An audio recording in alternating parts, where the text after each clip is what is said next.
Welcome to my channel Pallavi digital arts. అల్లరి కోతి. ఒకప్పుడు ఒక పెద్ద అడవిలో ఒక కోతి ఉంది. దాని పేరు మణి. మణి చాలా చురుకుగా ఉండేది. ఎప్పుడూ చెట్లు ఎక్కుతూ రాళ్లపై దూకుతూ ఆడేది. అయితే మణికి ఒక చిన్న సమస్య ఉంది.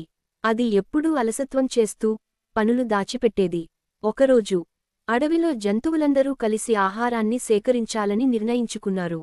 ఎందుకంటే వర్షాకాలం దగ్గర పడుతోంది. ఆ సమయంలో ఆహారం దొరకడం చాలా కష్టం. జింకలు, ఎలుకలు, నక్కలు అన్నీ కష్టపడి ఆహారం సేకరిస్తుంటే మణి మాత్రం ఆవేల జంతువులు ఎంత కష్టపడుతున్నాయి. నేను ఇప్పుడు ఆట ఆడతా, తరువాత ఆహారం సేకరిస్తా అని అనుకుంది. అలా మణి ఆడుతూ చెట్ల మధ్య కేరింతలు వేస్తూ సమయాన్ని వృధా చేసుకుంటూ ఉండిపోయింది. 2 రోజులు అలాగే గడిచాయి. కానీ వర్షాకాలం వచ్చేసింది. వర్షం మొదలయ్యేసరికి మణికి ఇంకా ఆహారం సేకరించలేదు. జంతువులందరికీ అవసరమైనంత ఆహారం ఉంది. కాని మణికి మాత్రం ఏమీ లేదు.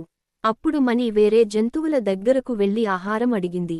ఆ జంతువులు అన్నీ, నీకు మేము అప్పుడే చెప్పాము కదా, పనులను ఆలస్యం చేయవద్దు అని. ఇప్పుడు చూసుకో మణి, నీ ఆటకు పని వదిలేస్తే ఇలానే అవుతుంది అని చెబుతూ తమకు కావాల్సినంత ఆహారం మాత్రమే ఉందని చెప్పారు.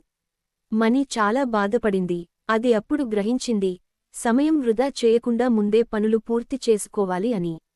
అది ఈసారి తన తప్పు గుర్తించి ఇకపై ఎప్పుడూ ఆలస్యం చేయకుండా పనులు చేయాలని నిర్ణయించుకుంది. మోరల్: పనులను ఆలస్యం చేయకుండా సమయానికి పూర్తి చేయడం మంచిది. సమయం విలువైనది, దానిని వృధా చేయకూడదు. Thank you so much for watching.